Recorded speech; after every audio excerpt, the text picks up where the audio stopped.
Você já ouviu falar de uma pintura tão assustadora que museus brasileiros se recusaram a exibi-la? Uma obra que, segundo dizem, é amaldiçoada e carrega uma energia tão pesada que causa desgraça, loucura e até a morte para quem se atreve a encará-la. Eles a chamam de O Quadro do Menino Chorão. Mas o que há por trás dessa lenda urbana que aterroriza o Brasil há décadas? A história é muito mais profunda e sinistra do que você imagina. A lenda começou a se espalhar nos anos 80, falando sobre uma série de quadros pintados por um artista italiano chamado Giovanni Bragolin. As pinturas mostravam crianças com expressões tristes, de lágrimas nos olhos. Mas uma delas em particular se destacava. A história que contavam era que o menino retratado era um órfão cujo espírito vingativo ficou preso na tela depois de morrer em um incêndio. A partir daí, a maldição começou.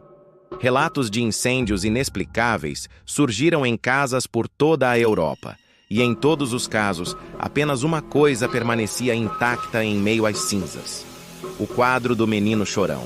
Mas como essa história chegou ao Brasil e se tornou uma das nossas lendas urbanas mais famosas? A popularidade do quadro explodiu por aqui. As cópias eram vendidas em todos os lugares. E com elas vieram os relatos de acontecimentos estranhos. Pessoas diziam sentir uma presença maligna vinda da pintura, ouvir choros durante a noite e sentir um cheiro de fumaça onde não havia fogo. Famílias inteiras se desfizeram das cópias, aterrorizadas, jogando-as fora ou até mesmo queimando-as, na esperança de quebrar a suposta maldição. A lenda se tornou tão forte que programas de televisão famosos na época, como o Fantástico, fizeram reportagens sobre o fenômeno. Eles entrevistaram pessoas que juravam ter vivido experiências paranormais por causa do quadro. Uma mulher contou que, depois de comprar a pintura, sua casa começou a ter problemas elétricos inexplicáveis e que ela sentia uma angústia profunda sempre que olhava para os olhos do menino. Outra família relatou que objetos se moviam sozinhos e que o clima dentro de casa se tornou pesado e opressivo. O medo era real e contagioso.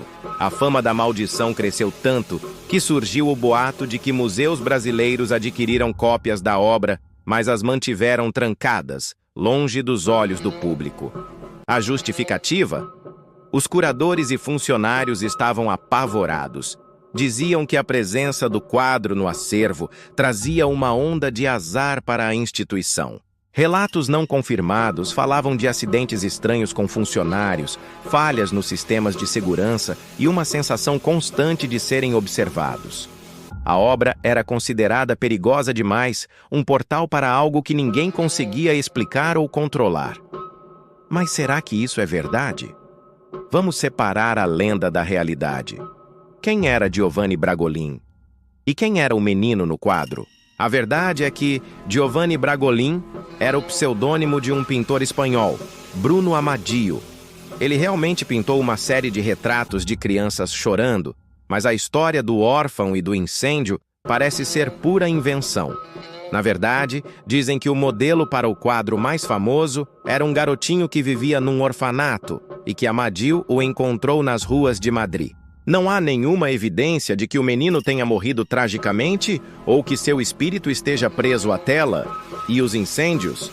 A história que se espalhou na Inglaterra nos anos 80 foi investigada por jornais da época.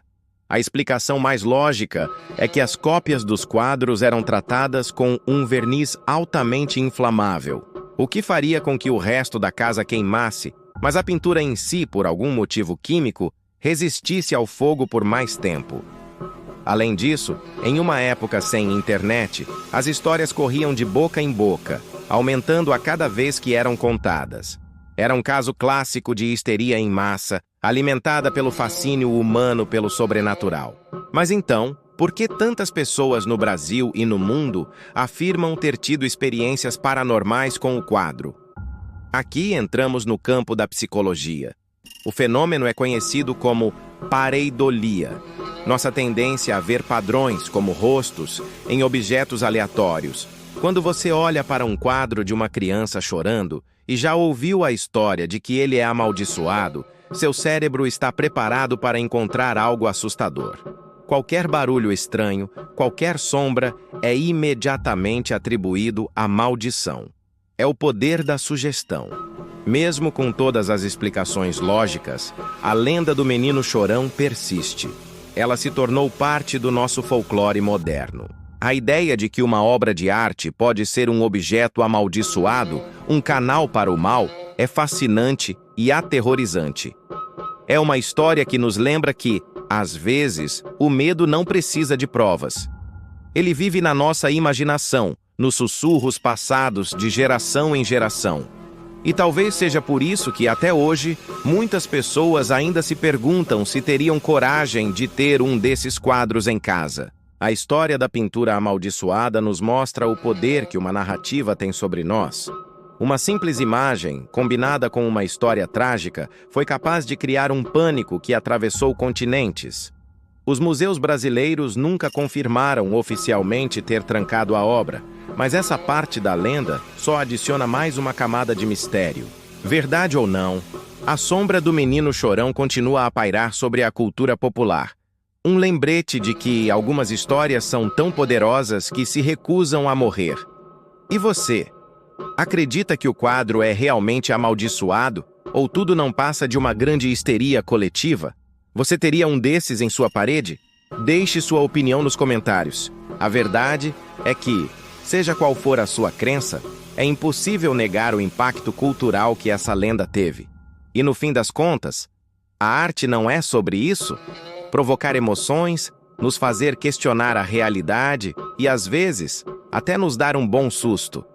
Obrigado por assistir e não se esqueça de se inscrever para mais histórias misteriosas como essa. Até a próxima!